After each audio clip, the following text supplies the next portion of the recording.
మేడ్చల్ జిల్లా మేడిపల్లి పరిధిలోని ప్రతాప్ సింగారం double bedroom ఇండ్ల వద్ద హృదయ విదారక ఘటన చోటు చేసుకుంది. సరైన సమయంలో వైద్య సహాయం అందకపోవడంతో 5 సంవత్సరాల పసిబిడ్డ ప్రాణాలు కోల్పోయాడు. ఈ దుర్ఘటన స్థానిక ప్రజల్లో తీవ్ర ఆందోళన, ఆగ్రహాన్ని రగిలించింది. కాలనీ వాసులు పెద్ద ఎత్తున రోడ్డుపైకి వచ్చి బైఠాయించి ధర్నాయి నిర్వహించారు. మాకు ఆసుపత్రి కావాలి, మా ప్రాణాలకు విలువ లేదా, ఇంకెంతమందిని చనిపోతే అధికారులు స్పందిస్తారు అంటూ నినాదాలు చేశారు. ప్రజలు ప్రభుత్వాన్ని సంబంధిత అధికారులను వెంటనే స్పందించాలి, కాలనీలో శాశ్వత ఆసుపత్రి ఏర్పాటు చేయాలని, వైద్య సదుపాయాలు కల్పించాలని డిమాండ్ చేస్తున్నారు.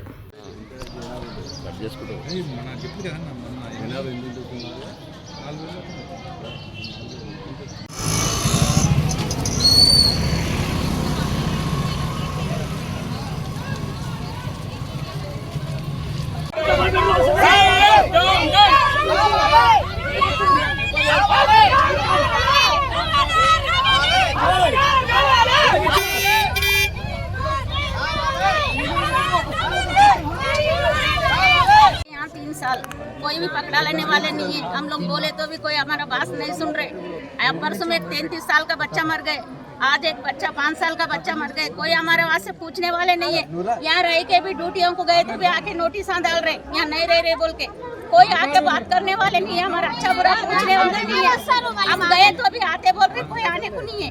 हम जाके धरना करने को भी तैयार है। हमारे वहाँ से मेहरबानी करके सब जने पकड़ा लेके हमारे कुछ मदद करो। छोटा बच्चा 5 साल का बच्चा है, वो माँ को मिलता वो बच्चा जरा हमारे वहाँ से सोच के हमारे को कब्रस्तान होना, హాస్పిటల్ होना, हमारे को ఇక్కడ 2.5 సంవత్సరాలు 3 సంవత్సరాలు కావస్తుంది సార్.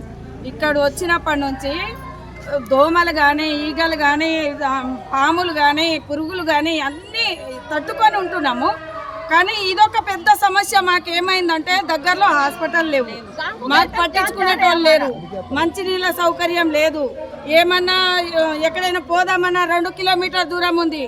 రోడ్డు మొత్తం బ్లాక్ ఉంది, చీకటిగా ఉంది. ఎక్కడ సౌకర్యం మాకైతే ఎక్కడ కనిపిస్తలేదు సార్.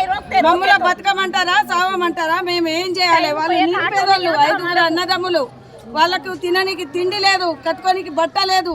వాళ్ళకి ఏం చేస్తారో చేయండి సార్, న్యాయం అయితే చేయండి. ఇక్కడ ఒక్కళ్ళు కాకుండా ఒకళ్ళు చచ్చిపోతున్నారు. ఆ జనాలకు ఏమైనా సమాధానం ఇస్తే మీకు చేతులు ఎత్తి దండం పెడుతున్నా సార్. మీరు సహాయం చేయాలి, మా గురించి పట్టించుకోవాలి. మాకు హాస్పిటల్ ఇమ్మీడియట్లీ కావాల్సిందే. హాస్పిటల్ కావాలి, అంగన్వాడీ స్కూల్ కావాలి, అవన్నీ ఏమో కానీ ఫస్ట్ అయితే హాస్పిటల్ కావాలి సార్. అన్ని కావాలి. మాకు ఎవరు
ట్యాక్సీ కట్టాలన్నారు. ఒక్కొక్క ఇంటి చొప్పున 2030 రూపాయలు ట్యాక్సీ కట్టినాం సార్.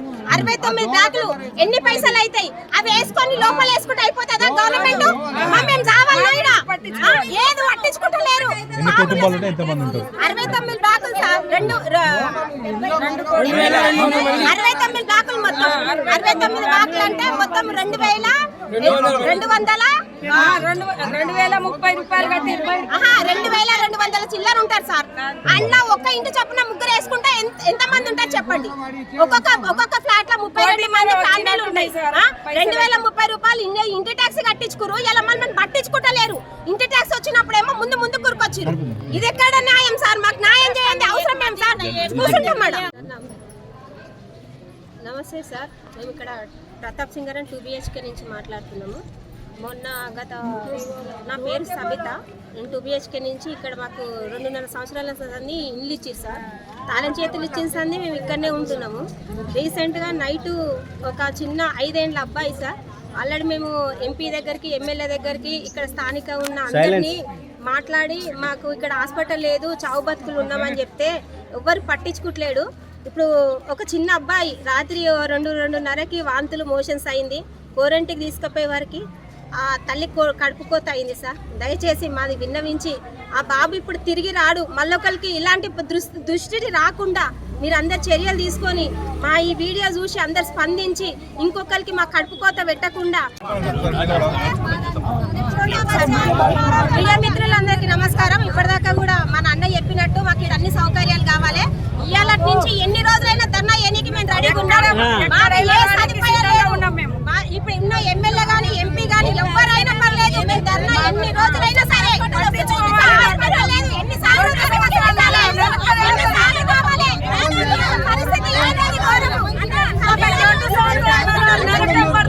జనాలందరం మేము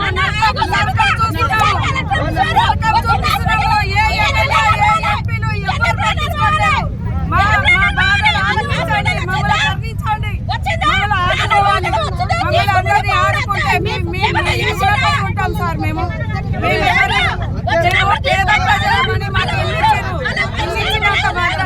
ఏ సౌకర్యాలు లేవు సార్. బాలుడు కామర్లతో చనిపోవడం జరిగింది. దానికి సంబంధించి మా ప్రజలందరూ స్పందించి ఏదైతే రోడ్డు దిగి వచ్చారో వాళ్ళందరికీ నేను స్వాగతిస్తూ ఉన్నాను. నేను 3 రోజుల క్రితమే ఇద్దరు పెద్ద మనుషులు తీసుకొని నేను డిఎంహెచ్ గారిని కలవడం జరిగింది. ఏదైతే మన స్టేట్ గవర్నమెంట్కి సంబంధించి పాలసీ బస్తీ దవాఖానకు సంబంధించి ఆల్రెడీ సెంట్రల్ గవర్నమెంట్కి పంపించడం జరిగింది. దాన్ని వీలైన నేను ఎంపీ గారికి, ఎందుకైతే మన లోకల్ ఎంపీగా బీజేపీ నుంచి ఉన్నట్టు ప్రాతినిధ్యం సెంట్రల్ నుంచి ప్రాతినిధ్యం వహిస్తున్న ఎంపీ గారికి నేను అప్పీల్ చేస్తూ ఉన్నా. దయచేసి అయ్యా, మీరు ఇక్కడి నుంచి ఎంపీగా గెలిచారు, దయచేసి మా డబుల్ బెడ్రూమ్ ప్రజలే కాదు సంబంధించి ఇదే అనేక మన మేడ్చల్కి సంబంధించి మేడ్చల్ జిల్లాకు సంబంధించిన బస్తీ దవాఖానాలు చాలా పెండింగ్లో ఉన్నాయి సార్. దయచేసి మా ప్రజల్ని ఆలగించి ఏదైతే ప్రపోజల్స్ ఏవైతే పెండింగ్లో ఉన్నాయో ఆరోగ్య శాఖ సెంట్రల్ గవర్నమెంట్ దగ్గర ఏదైతే పెండింగ్ ఉన్నాయో దయచేసి ఇప్పిస్తే ఇలాంటి పిల్లలకు, ఎందుకంటే ఏదైతే కూలీ చేసుకొని లేబర్ పని చేసుకొని ఉండేటోళ్ళే అందరికీ మన గతంలో గవర్నమెంట్ ఏదైతే అరకూరంగా సవలతులు కల్పించి ఇక్కడ డబుల్ బెడ్రూమ్ ఇవ్వడం జరిగింది. కొన్ని మేము సాల్వ్ చేస్తూ ఉన్నాము. అందరం సొసైటీ చైర్మన్లు అనుకుంటే కొన్ని సాల్వ్ అవుతూ ఉన్నాయి. దయచేసి మీరందరూ సెంట్రల్ గవర్నమెంట్కి సంబంధించి తొందరగా అప్పీల్ చేసి ఇలాంటి పేద ప్రజల్ని ఆదుకుంటారని అప్పీల్ చేస్తూ ఉన్నాను. ఎందుకంటే ఇలాంటి పేద ప్రజలు రోజు పాము కాటుకు కానీ అనేక ఇబ్బంది పడుతూ ఉన్నారు. మీకు అప్పీల్ చేస్తూ ఉన్నా, మీకు దండం పెడుతున్నా, మీ కాలు మొక్కమంటే మొక్కుతాను. మేము రమ్మంటే రేపు వస్తాము. అవసరమైతే రేపు సొసైటీ చైర్మన్లను తీసుకొని కలెక్టర్ దగ్గరికి పోవడానికి నేను సిద్ధంగా ఉన్నాను. కలెక్టర్ గారితో కూడా మేము రేపు మాట్లాడదాం. సొసైటీ చైర్మన్లు ఎవరైతే ఉన్నారో అందరం మేము రేపు కలెక్టర్ గారితో మాట్లాడదాం. దయచేసి ఇలాంటి కాకుండా ఇంతమంది 2000 మంది ఇక్కడ జనాభా నివసిస్తూ ఉన్నారు కాబట్టి ఈ బస్సు దవాఖానకి తొందరగా అప్రూవల్ ఇస్తారని ఈటల రాజేంద్ర కాల్ముఖి చెప్తా ఉన్నాయ్యా. ఎందుకంటే మీరు ఇక్కడ సెంట్రల్ నుంచి మన నుంచి బీజేపీ ఎంపీగా గెలిచినారు కాబట్టి మీ కాలు మొక్కి చెప్తున్నా. మా ప్రజలకు నీ కాలు మొక్కుతున్నా అనుకోండి, భూమి కాలు మొక్తు మీ కాలు మొక్కిన అనుకోండి. దయచేసి ఈటల రాజేంద్ర గారికి అప్పీల్ చేస్తా ఉన్నా, తొందరలో బస్తీ దవాఖాన మాకు అప్రూవల్ చేయించాలని కోరుకుంటూ ఈ అవకాశాన్ని ఇచ్చిన మా డబుల్ బెడ్రూమ్ మీ అందరికీ మీ శిరస్సు వంచి దండం పెడుతున్నా. అందరం ఆ బాబు అంత్యక్రియలో పాల్గొంటాం. దాని తర్వాత రేపు అవసరమైతే కలెక్టర్ గారిని మేము సొసైటీ చైర్మన్ ద్వారా అందరినీ కలెక్టర్ గారిని కలవడానికి వెళ్తాం. ఆ హాస్పిటల్ కోసం ఎంత దూరమైనా మేము రావడానికి సిద్ధంగా ఉన్నాం. స్టేట్ గవర్నమెంట్ కి సంబంధించి అప్రూవల్ వెళ్ళిపోయాయి. సెంట్రల్ గవర్నమెంట్ కి సంబంధించి బస్తీ దవాఖానకి సంబంధించి ఆల్రెడీ ఆ పెద్ద మనిషి ఇంకో పెద్ద మనిషి మేము కొంతమంది వెళ్ళాం. ఆ సంబంధించి వీలైతే తొందరగా అప్రూవల్ ఇప్పించి మాకు బస్తీ దవాఖాన ఏర్పాటు చేయాల్సిందిగా విజ్ఞప్తి చేస్తూ ఈ అవకాశం ఇచ్చిన పెద్దలందరూ దండం చేస్తాం.